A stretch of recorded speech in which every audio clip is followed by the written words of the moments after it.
enough about Chris Benoit. What the heck happened to Randy Orton? One night, he stood in the middle of the ring at WrestleMania 42. He was chasing the biggest prize in WWE. The next thing fans knew, he was gone. No matches, no promos, no Viper, just silence. Let us be clear about one thing first. Randy Orton is a legend. He is a third-generation star. He has been at the top of WWE for more than 20 years. He has held more world titles than almost anyone alive. When he walks to the ring, the whole arena feels it. He is one of the most gifted performers the business has ever seen. But this story is not just about one missing superstar. And if this already feels bigger than a simple injury update, give this video some hype, because the deeper we go, the harder it gets to defend what came next. Because the truth about Randy Orton is not clean, it is not simple, and it is not always heroic. After WrestleMania 42 in April 2026, Orton just vanished from weekly television. He had challenged Cody Rhodes for the undisputed WWE Championship. He lost, and then he disappeared. He stopped showing up on SmackDown. Fans waited. Weeks passed, still nothing. That sudden exit caused real problems backstage. WWE had big plans for SmackDown. Orton was a huge part of them.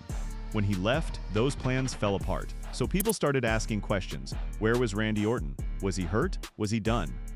On Wrestling Observer Radio, Dave Meltzer gave an answer. He reported that Orton was sidelined with a significant back injury, and he tied that injury straight back to Orton's spinal fusion surgery from 2022. That old surgery. That same broken-down spine. It was haunting him again. Meltzer went further. He suggested that this back problem was the real reason WWE kept the title on Cody Rhodes. The plan, it seemed, had once been different, but Orton's body may have changed everything. Now think about that. This was supposed to be a huge moment. Orton was chasing his 15th world title. That number means history. That number means greatness. And instead of getting it, he lost, and then he left. Orton did not stay quiet forever. He pushed back on the reports. He brushed off the panic. He said he was just enjoying his summer before he came back to grab number 15. He made it sound easy. He made it sound planned. And maybe it was. Other reporters, like Fightful Select and WrestleVotes, said the absence was structured. They said he was on track to return by SummerSlam in August 2026. So perhaps this was all part of a plan. But here's the thing. Even if it was planned, the reason behind it was real. The back was real, the damage was real, the years of pain were real. And that is where this story truly begins. Because Randy Orton was not some failed prospect who never made it. That is what makes this story worse. He had everything. The look, the name, the talent, the moment, he had it all. So how did a man with all of that end up here? Hurt, absent, surrounded by doubt. To understand that, we have to go back, way back, to the very start. Randy Orton came from wrestling royalty. His father was Cowboy Bob Orton. His grandfather wrestled too. The business was in his blood, and from the moment WWE saw him, they knew this kid was special. He was tall, he was athletic, he moved like a natural. He had a calm, cold presence that most young wrestlers spend years trying to find. Orton had it on day one. WWE pushed him fast, maybe too fast. At just 24 years old, Randy Orton became the youngest world heavyweight champion in history. Think about that, 24. Most wrestlers are still learning at that age. Orton was already on top. It should have been a perfect story. A young star, a bright future, the next face of the company. But it was not perfect, not even close. Because behind the talent, there was a problem. And that problem was Randy Orton himself. Backstage, he gained a reputation. And it was not a good one. People said he was immature. People said he was arrogant. People said he acted like he had earned things he had not earned yet. Veteran wrestlers noticed. These were men who had paid their dues for years. They had bled for the business, and here was this young kid, handed the world, acting like he owned the place. It did not sit well. Management noticed too. Orton was hard to handle. He pushed limits. He tested patience. The gifts were obvious, but so were the headaches. And in 2006, it boiled over. WWE suspended Randy Orton for unprofessional conduct. Let that sink in. One of the brightest young stars in the company was punished for how he behaved. This was the first real crack, the first warning sign. The first time the world saw that Orton's biggest enemy might be himself. Now, to be fair, young men make mistakes. Lots of people grow up. and Orton was barely in his mid-20s. But in WWE, attitude matters, trust matters, and Orton was already spending that trust fast. Years later, Orton himself admitted the truth. He said he had real anger problems back then. He said he had verbal outbursts. He did not hide from it. He owned it, and that honesty matters. But honesty does not erase what happened. The damage was done. The reputation was set. And from that point on, every time Orton climbed, a shadow seemed to follow. Think about the position he was in. He had the look. He had the name. He had the talent. He had the youngest title reign in history. He was set up to be a legend, and instead of protecting all of that, he kept getting in his own way. This is the heart of the Randy Orton story. His talent was never the question. Nobody doubted that he could wrestle. Nobody doubted that he could be a star. The question was whether he could handle it, whether he could be trusted, whether he could stay out of trouble long enough to become the legend everyone knew he could be. For a young man with so much promise, that was a heavy weight, and he did not always carry it well. The 2006 suspension was just the beginning. It was the smallest storm in a career that would face much bigger ones, because the next problem was not about attitude. It was not about ego. It was about something far more serious, something that would hang over his name for years. It was about the wellness policy, and that is where the story gets darker. WWE has a rule system called the wellness policy. It is meant to keep wrestlers safe. It tests for drugs, it sets limits, it protects the people in the ring and the people watching at home. Breaking it is a serious matter, and Randy Orton broke it. In 2006, the same year he was suspended for his conduct, Orton also violated the wellness policy. This was a different kind of problem. A suspension for attitude is one thing. A drug policy violation is another. It is bigger. It is heavier. It hangs over a career in a way that words and outbursts never could. But that was not the end of it. It was only the start. In 2012, it happened again. Orton violated the wellness policy a second time, and this time, the punishment was harsh. WWE suspended him for 60 days. 2 full months on the shelf, 2 full months of a top star sitting at home. A second violation is a big deal. It is a pattern. One mistake can be forgiven. People slip. But twice? Twice tells a different story. Twice says this was not a one-time thing. And the 2012 suspension carried a hidden danger. In WWE, a third violation can end everything. A third strike can get a wrestler fired. So after that second suspension, Orton was walking a thin line. One more slip, and his whole career could have been over. Just like that. Think about how fragile that made everything. Here was a man at the top of the business, and his future was hanging by a thread. Not because of a bad match, not because of a bad promo, because of his own choices. There was more too. Orton's name appeared in reports connected to the Signature Pharmacy investigation. That was a wider probe into steroids and how they reached athletes. When that story broke, several wrestlers were named, and Orton was one of them. Now, here's where we stay careful. WWE pushed back on some of this. The company argued that many of those allegations came from before its wellness program even existed. In other words, they said you cannot judge a man by rules that were not in place at the time. That is a fair point, and we should respect it. We should not claim more than the facts allow. We should not invent substances. We should not say Orton did things that were never proven. The honest truth is that the records show violations and reports, and not a courtroom full of evidence. But even with all that care, the picture is not pretty. 2 wellness violations, a 60-day suspension, a name tied to a steroid probe, a career constantly one mistake away from collapse. That is a heavy cloud, and it followed Orton for years. This is the part of the story that hurts a legacy, because greatness in wrestling is not just about talent. It is about trust. Fans want to believe in their heroes. They want to cheer without doubt, and every time the wellness policy came up, that doubt crept back in. It made his WWE future feel less safe. It made every push feel risky. WWE was building its company around a man who kept testing the limits of its own rules. That is a strange place for a top star to be. And remember, Orton was not some mid-card act. He was a main event name. He was a champion. He was supposed to be the example. Instead, he became a cautionary tale. His talent was never the issue. We keep coming back to that because it is true. The issue was everything that came with it, the attitude, the outbursts, and now the suspensions. Each one chipped away at the legend he could have been. But even this was not the darkest cloud. There was something else, something more personal. something that hung over his name in a way that drugs and discipline never could. Randy Orton has never hidden from one truth about himself. He has admitted that anger was a serious problem for him, especially when he was young. He said he could lose control of his temper. He said he could become verbally abusive. He said he had outbursts that crossed the line. These are his own words about his own past. He did not dodge them, he faced them. That kind of honesty deserves some respect. It is not easy to admit your worst traits in public. Many people never do. Orton did, and he did more than just talk about it. After incidents that led to discipline from WWE, Orton attended anger management counseling. He tried to get help. He tried to deal with it. That matters. It shows a man who knew he had a problem and wanted to fix it. But here's the hard part. Anger that strong does not just hurt the person who feels it, it spills out. It touches the people around them. And in a workplace like WWE, that can leave marks for years. Now we come to one of the most sensitive parts of this whole story, and we are going to handle it with care. Because this is not a place for guessing. It is not a place for cruelty. It is a place for facts and only facts.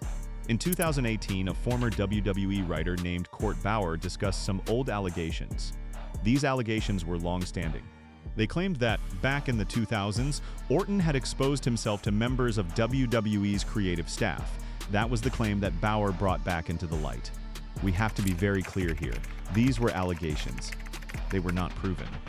WWE reportedly looked into the matter, but no formal action came from it. There were no criminal charges. There were no public findings against Orton. Nothing was ever confirmed in a court or in an official ruling. So we will not say these things are true. We cannot. The honest record does not allow it. We will not invent victims. We will not describe details. We will not claim WWE covered anything up. None of that would be fair, and none of it would be honest. But we also cannot pretend the allegations never came up. They did. They were discussed in public. And they added one more dark cloud to a name that was already carrying several. That is the painful weight of this part of the story. Even unproven allegations can stick. Even old claims can shape how people see a man. And for Randy Orton, a man already known for suspensions and outbursts, this was just one more thing the world had to weigh. Put it all together, and you start to see a pattern. The attitude, the anger, the counseling, the allegations. Over and over, the same theme appears. A man with incredible gifts and a long trail of trouble behind him. It is important to be fair here. Orton has spent years as a respected veteran. Many people in the business speak well of him. He is praised as a leader and a teacher to younger wrestlers. People grow, people change. The angry young man of the 2000s is not the same person decades later. But this story is about the whole journey, not just the good parts. And the whole journey includes these darker moments. It includes the times when Orton's name was tied to things no legend wants attached to it. His greatness makes it sting more, not less. If he had been a nobody, none of this would matter. But he was not a nobody. He was one of the biggest stars in the world, and that is exactly why every one of these clouds feels so heavy. The anger, the allegations, the damage to trust. They were all part of the price of being Randy Orton. And the price was not finished yet, because so far we have only talked about his choices and his reputation. We have not yet talked about his body. And his body would pay the highest price of all. Away from the ring, Orton's life had its own storms. In 2013, his first marriage ended. He and Samantha Speno divorced after years together. They had built a life. They had a daughter. And then it came apart. We will not make this part overly dramatic. Divorce is common, and it is private. Many wrestling marriages end far more loudly than this one did. But the timing tells us something. This split came during a rough stretch of his career, a stretch filled with injuries and suspensions. The pressure was building on every side, at work and at home. And then there was his body. Because if there is one thing that truly defines the second half of Randy Orton's story, it is pain. For nearly 20 years, Orton's body took a beating, night after night, town after town. Bump after bump. Wrestling is not fake when it comes to the wear on the human body. The hits are real, the falls are real, and they add up. Orton's shoulders were a constant problem. Both of them. He had what doctors call hypermobility. That means his joints moved too far, too easily. It sounds like a gift. It is not. It made his shoulders fragile. It made them slip and tear when they should have held firm. It got so bad that even small things became dangerous. Reports said that even routine activities could hurt his shoulders. Not big moves, not crazy stunts. Normal, everyday actions. Imagine being so worn down that simple motion becomes a risk. That was Orton's reality. The damage started early in September 2002. Not long after he arrived on Raw, Orton suffered a shoulder injury. It sidelined him for months. WWE got creative to keep him on television. They gave him weekly update segments called the Randy News Network. Orton used them to act smug and self-centered while he healed. It worked. It turned him into a villain. It helped launch his career. So even his first big injury was turned into a story. That is the strange magic of wrestling. But the injury itself was real, and it was only the first of many. Over the next 2 decades, the list grew. There was the neck, there was the back, there were surgeries, there were long absences each time Orton came back, but each time his body had a little less to give. In late 2011, he hurt his lower back in a brutal match with Wade Barrett. It was a Falls Count Anywhere match, the kind with no rules and no safe place. He suffered a herniated disc, an L4-L5 problem low in his spine. The doctors treated it without surgery that time. Rest, medicine, therapy. He healed and returned. But the warning was there. His back was already starting to break down. Then in 2018, he tore the meniscus in his knee. That meant surgery again. Another repair. Another hiatus. Another return. By now, this was the pattern of his life. Get hurt. Get fixed. Come back. Get hurt again. Most fans only see the highlights. The RKO out of nowhere. The big wins. The huge crowds. They do not see the doctors. They do not see the rehab. They do not see the nights when a man can barely lift his own arm. But that was the real Randy Orton story behind the curtain. A body slowly falling apart. A man held together by surgeries and willpower. And here is the cruel twist. His own signature move was part of the problem. The RKO is beautiful to watch. But to hit it, and to take the moves that set it up, Orton had to land flat on his back over and over.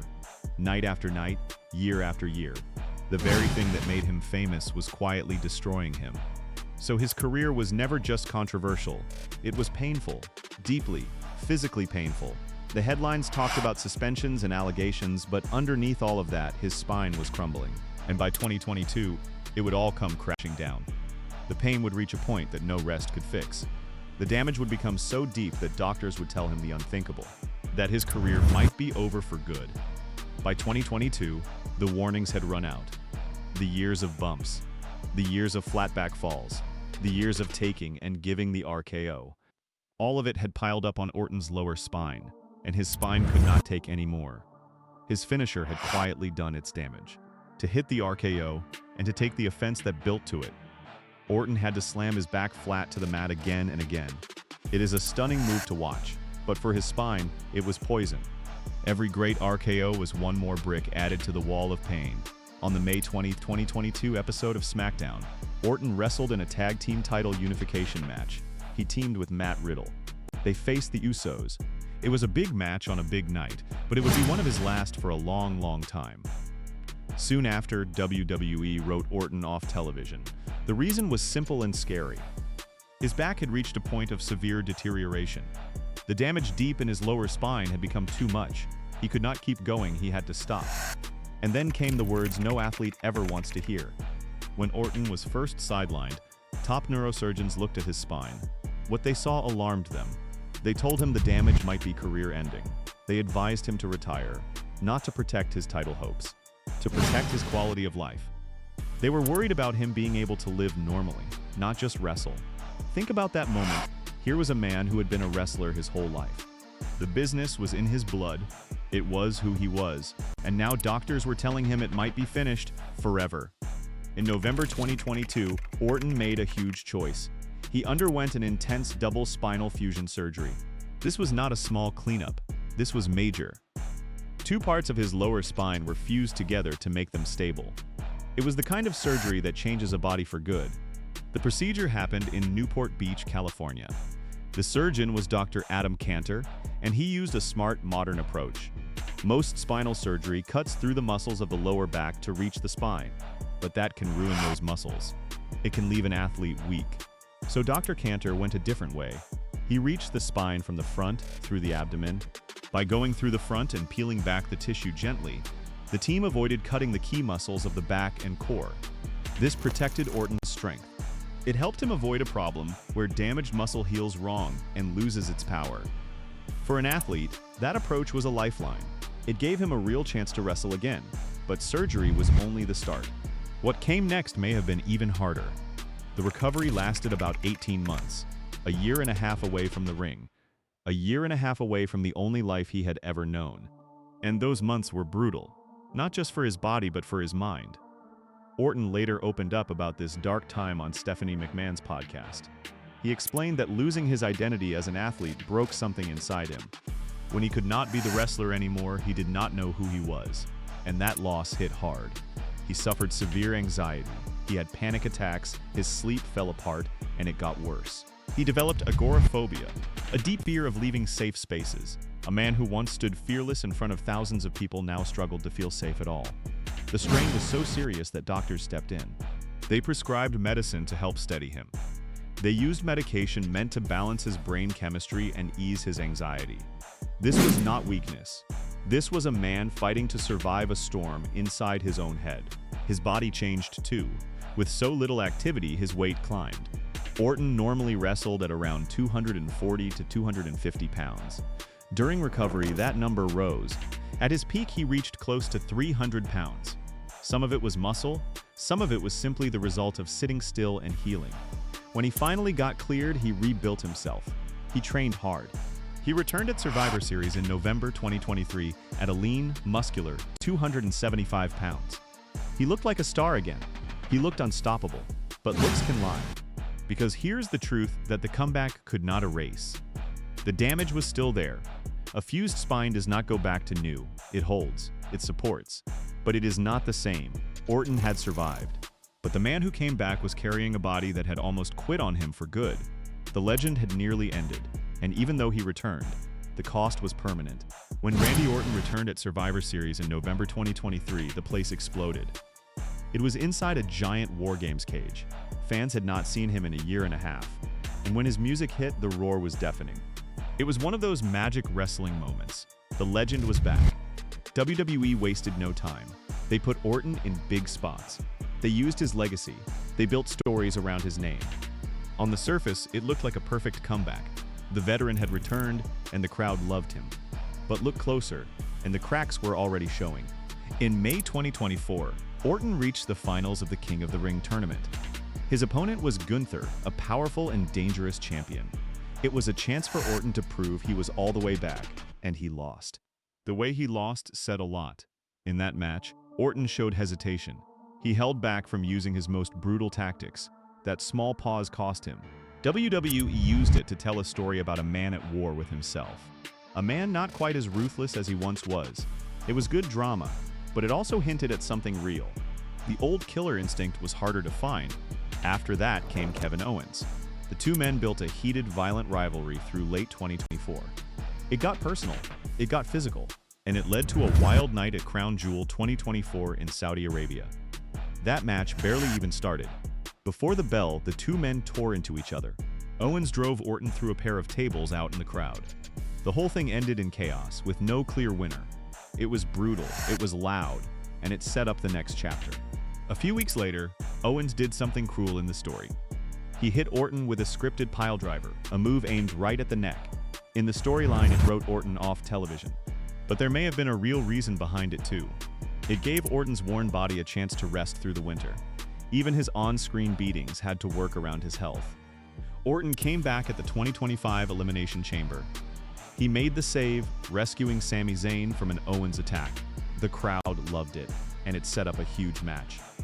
Orton against Owens at WrestleMania 41 in Las Vegas. It was going to be a war, but it never happened.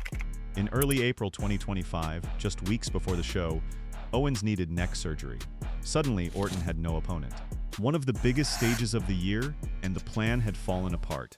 Again, the body of a wrestler had changed everything. This time it was not even Orton's body, but the result was the same. Chaos behind the scenes. WWE had to scramble. The SmackDown boss, Nick Aldis, booked an open challenge for Orton instead. And the man who answered was a surprise. It was Joe Hendry, the champion from TNA, a rival company. That alone was a big deal. Two worlds crossing over, but the match itself was short. very short. Orton beat Hendry in about 3 minutes with an RKO. Then, just to twist the knife, he hit Hendry with a second RKO after the bell. It was a cold heel move, a flash of the old ruthless Orton, but it was also a sign of the times. A legend, filling a gap in a rushed match that was never the plan. Then came the next blow. After WrestleMania 41, John Cena turned heel. He shocked the world by joining forces with The Rock. He beat Cody Rhodes and took the undisputed WWE Championship. That set up a dream match. The new villain Cena against the St. Louis hero Randy Orton at Backlash 2025. They billed it as one last time. It happened in Orton's home city of St. Louis. It should have been a perfect night, but it was not. Cena kept the title after a mess of interference and table spots, and the match drew real criticism. Fans called it slow, fans called it overbooked. Even in a special moment, the cracks showed through.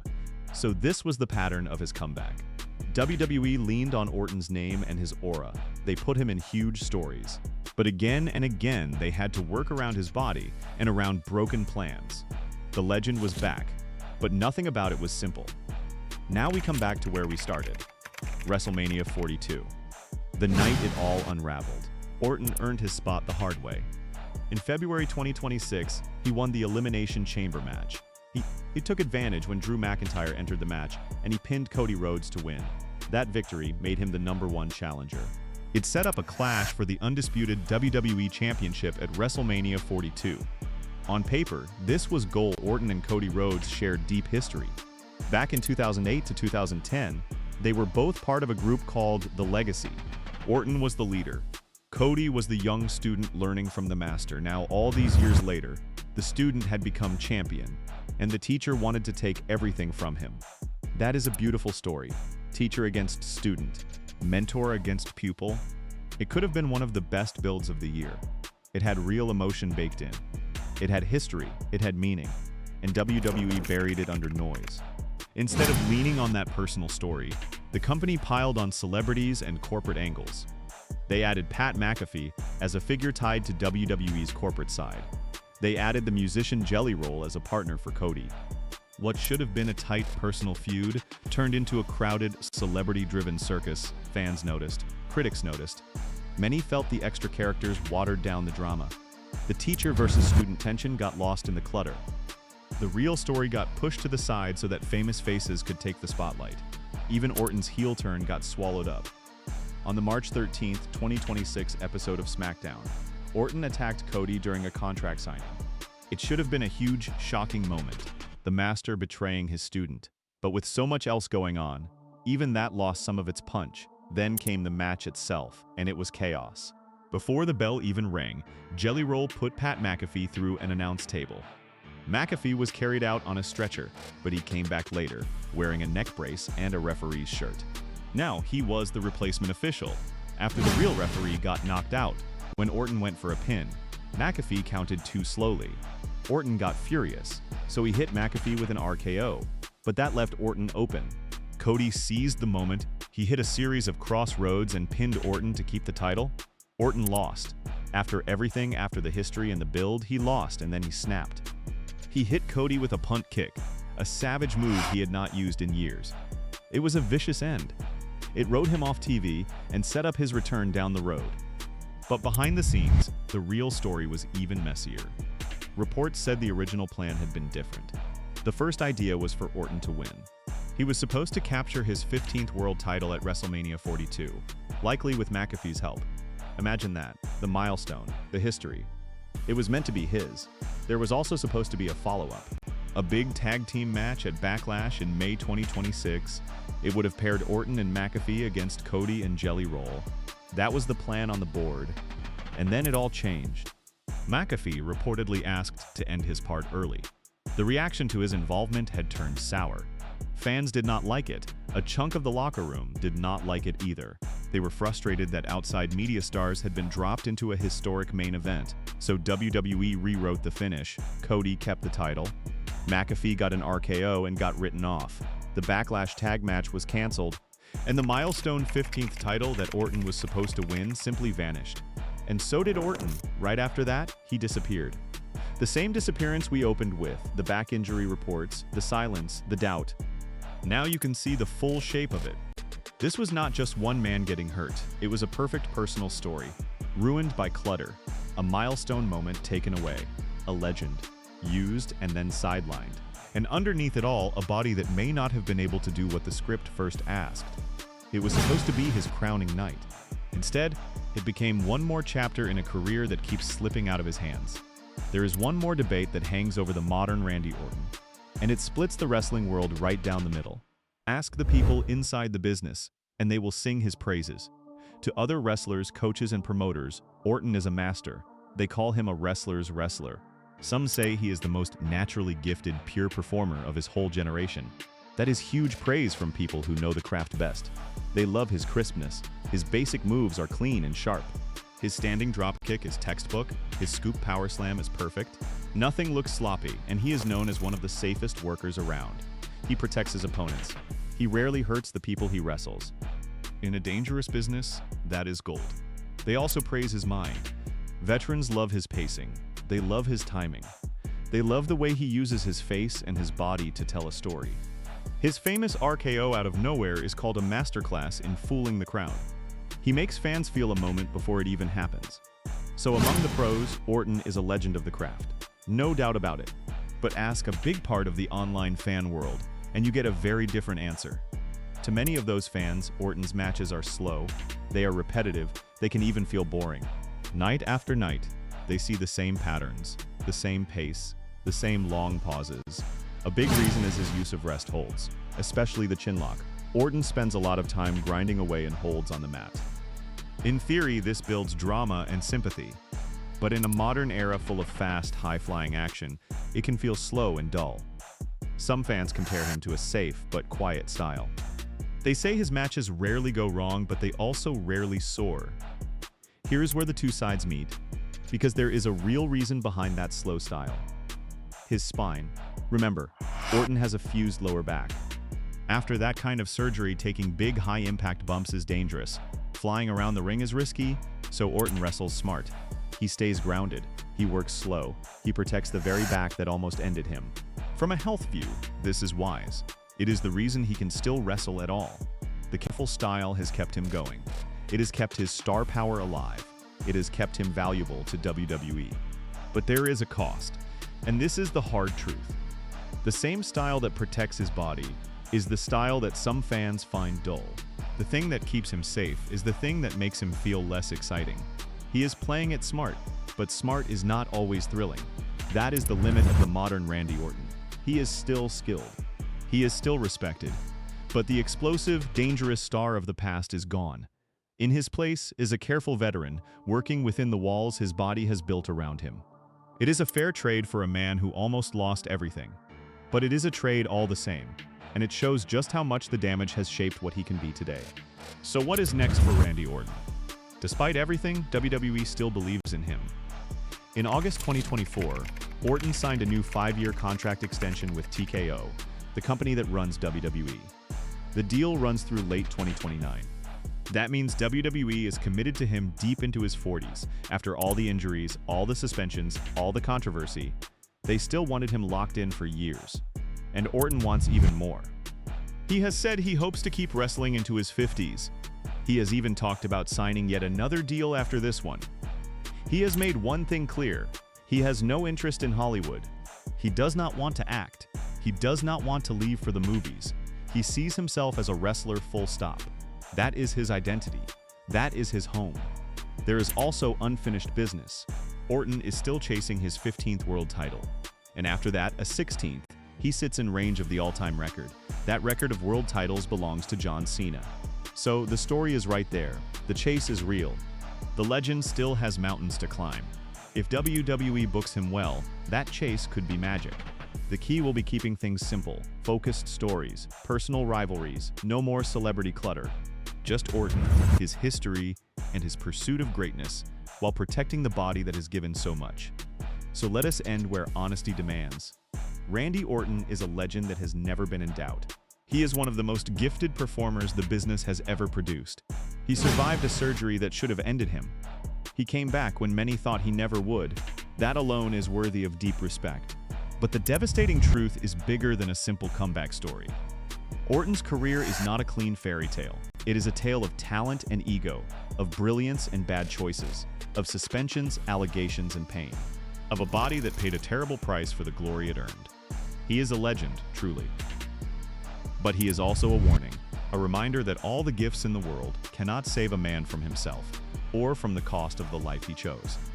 That is what happened to Randy Orton.